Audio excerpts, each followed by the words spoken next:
Welcome to study Sylvester's theorem. In this theorem, we are going to state what is Sylvester theorem and apply it to calculate functions of matrix A such as A inverse, A to the power n, E to the power A and many more.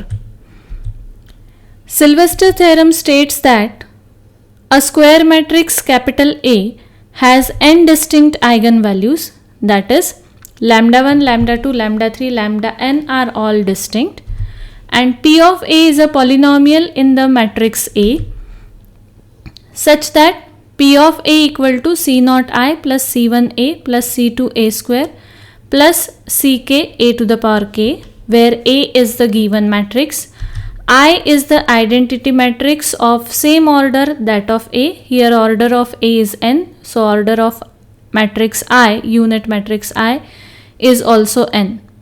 And C0, C1, C2, Ck are constants.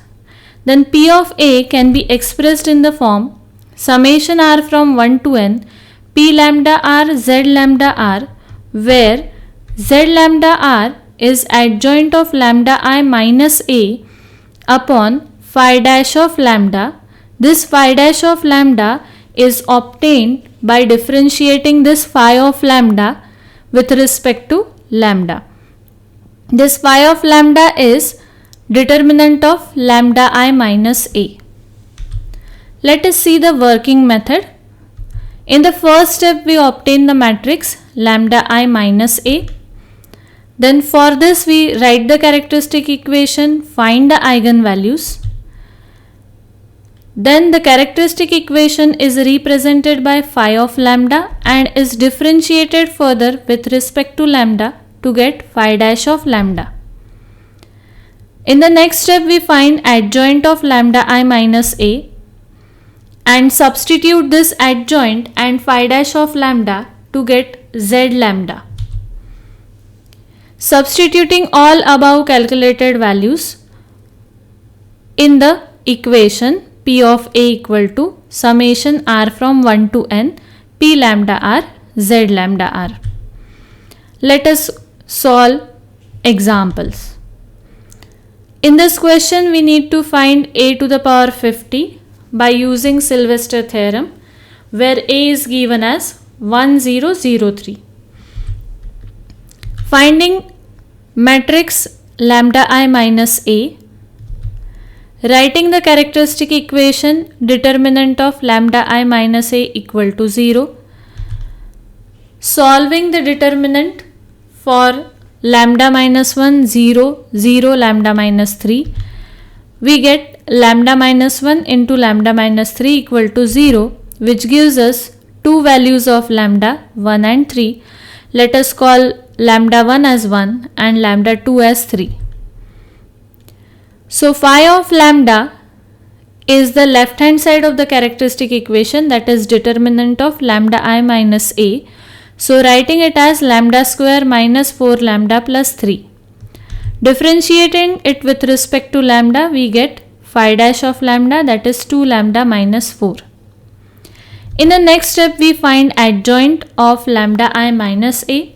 For a 2 by 2 matrix, adjoint can be obtained from the given matrix by interchanging the diagonal elements and changing the sign of non-diagonal elements. Here the non-diagonal elements are 0, so we keep them as it is and we interchange lambda minus 3 and lambda minus 1. In the next step we calculate Z lambda, which is adjoint of lambda I minus A upon phi dash of lambda. So values evaluated, we substitute it over there. Call it as equation 1. And here we need to find A to the power 50 by Sylvester's. So we will label A to the power 50 as P of A.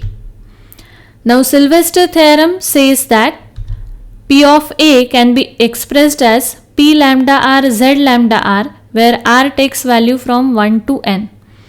Here order of the matrix is 2, so r will take value from 1 to 2 and therefore it is P of lambda 1 Z lambda 1 plus P of lambda 2 Z lambda 2. Let us substitute the values of lambda in equation 1 to get z lambda 1 and z lambda 2. So z lambda 1, where lambda 1 takes value 1, substituting in equation 1, it is 1 minus 3, 1 minus 1, 2 into 1 minus 4. So we get it like this. Simplifying 2 minus 4 is minus 2, and we arrive at this particular matrix. Similarly, substituting lambda 2 equal to 3 in equation 1, 3 minus 3, 0, 0, 3 minus 1, 2 into 3 minus 4. So we get this particular matrix. Now what we will do is, we'll substitute z lambda 1 here in 2 and we'll substitute z lambda 2 here in equation 2. P lambda 1 is P of A, where A is replaced by lambda 1. So it will become 1 to the power 50 as lambda 1 is 1. P lambda 2 is 3 to the power 50 as value of lambda 2 is 3. So equation 2 takes the form 1 to the power 50 into z lambda 1, 3 to the power 50 into z lambda 2. Simplifying it further, we get the resultant matrix for A to the power 50. So in this question we have found out power of the matrix.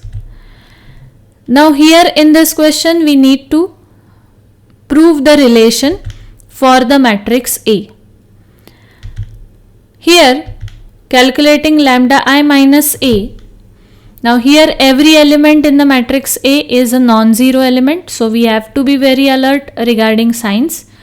Lambda minus minus 1 is lambda plus 1, 0 minus 4 is minus 4, 0 minus 2 is minus 2, and lambda minus 1 is lambda minus 1.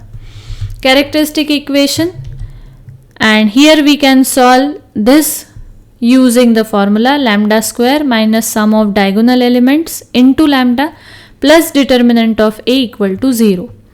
So substituting the values, lambda square minus sum of diagonal elements, that is minus 1 plus 1 will become 0, and determinant is minus 1 minus 8, that is minus 9. So we are getting lambda square minus 9 equal to 0, and lambda takes value 3 and minus 3. So the two values of lambda are 3 and minus 3. Now the left hand side, that is determinant of lambda minus A, is phi of lambda, that is lambda square minus 9 here. Differentiating it with respect to lambda, we get 2 lambda, and adjoint we obtain again from matrix lambda minus A by interchanging the diagonal elements. Hence lambda minus 1 and lambda plus 1 are interchanged, and changing the sign of non-diagonal elements. Both non-diagonal elements are negative here, they become positive in the adjoint. Substituting all these values in z lambda, we get equation 1. Now here we have to prove that 3 tan A equal to tan 3A, and you can take any of the two, that is left hand side or right hand side, as P of A. So I am taking here 3 tan A. So by Sylvester's theorem, again the matrix A is a 2 by 2 matrix. So we have P lambda 1 Z lambda 1 and P lambda 2 Z lambda 2. Substituting lambda 1 and lambda 2 in equation 1 to get Z lambda 1 and Z lambda 2. So we can easily substitute here. The value of lambda is 3 because our eigenvalues are 3 and minus 3. So lambda 1 we are substituting it as 3. So we are getting this matrix as Z lambda 1, and substituting it as minus 3, we are getting this matrix as Z lambda 2. Now equation 2, which was P of A equal to, so here in this we put Z lambda 1, Z lambda 2, and since P of A is 3 tan A, will substitute 3 tan lambda 1, that is 3 tan 3, and 3 tan lambda 2, that is 3 tan of minus 3. So in this way our equation 2 becomes 3 tan 3 into matrix of z lambda 1 and 3 tan minus 3 into matrix of z lambda 2. Now here tan of minus 3 is always minus tan 3. So in the next step, this 3 and this 3 gets cancelled in both the terms. The 3 in the numerator and denominator gets cancelled, and here what is left is tan 3, here what is left is minus tan 3, and these matrices. So taking tan 3 common, we can solve or we can subtract the matrices and we get the result. See here, the resultant matrix here, we should get it as minus 1, 4, 2, 1. That is our matrix A. Then only we can say that right hand side is equal to tan 3 into A. So you have to be very alert while calculations, that end result here you should get matrix A. Let us verify one more relation, that is log to the base e to the power a is equal to a, where a is the matrix 0, 1, minus 2, 3. Lambda I minus a takes this matrix. Characteristic equation, solving the characteristic equation, sum of diagonal elements is 0 plus 3 and determinant of matrix is 0 minus minus 2, that is 2. Solving, we get values of lambda as 1 and 2. Phi of lambda, we write it as lambda square minus 3 lambda plus 2, that is left hand side, or that is determinant of lambda I minus a. Differentiating, phi dash of lambda comes out to be 2 lambda minus 3. Adjoint is written by interchanging the diagonal elements in the matrix lambda I minus a. So lambda minus 3 and lambda are interchanged, and changing the sign of minus 1 to 1 and 2 to minus 2. Substituting to get z of lambda and considering p of a as log to the base e to the power a over here. By Sylvester's theorem, for 2 by 2 matrix, again we'll get p of a equal to p lambda 1 z lambda 1 plus p lambda 2 z lambda 2. Substituting lambda 1 lambda 2 in equation 1, we get z lambda 1 z lambda 2. Further, substituting in equation 2, this is our p of a. So p of lambda 1, where lambda 1 is 1, is this. P of lambda 2, where lambda 2 is 2. And this is z lambda 1, this is z lambda 2. Solving it further, log to the base e to the power 1 by laws of logarithm comes out to be 1. It is 1 into log to the base e.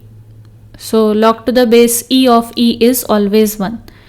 Similarly, this will be 2 into log to the base e of e, and therefore resultant is 2 here. Here result of this is 1, which is not written, and here resultant of this is 2 here, and solving the matrices, we get the matrix A.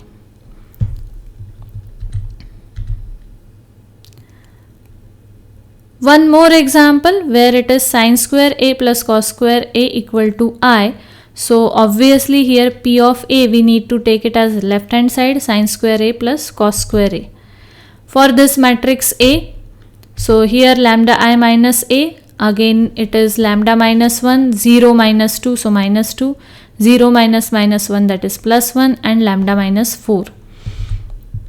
Characteristic equation, solving it by the formula, sum of diagonal elements is 5, determinant is 4 minus minus 2, that is 6, and hence solving that equation, lambda square minus 5 lambda plus 6 equal to 0, we get lambda 1 as 2 and lambda 2 as 3.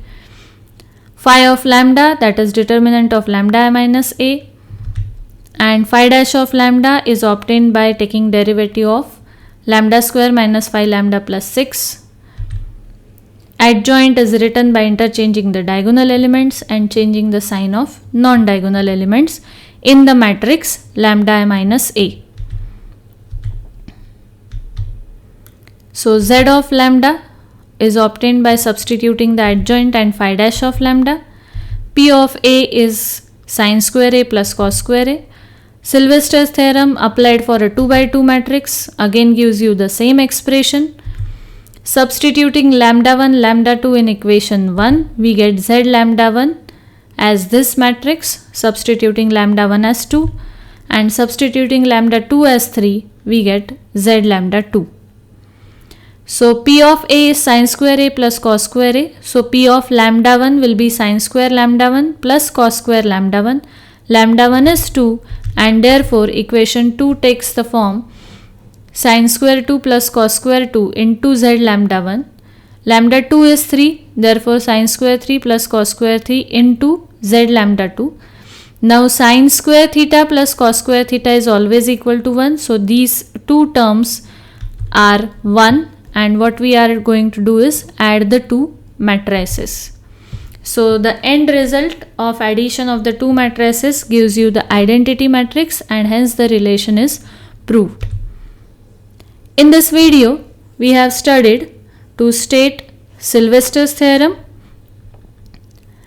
and the condition while applying Sylvester's theorem is it is applicable only to distinct eigenvalues and it can be used to evaluate functions of matrix A. Hope this is helpful to you all. Thank you.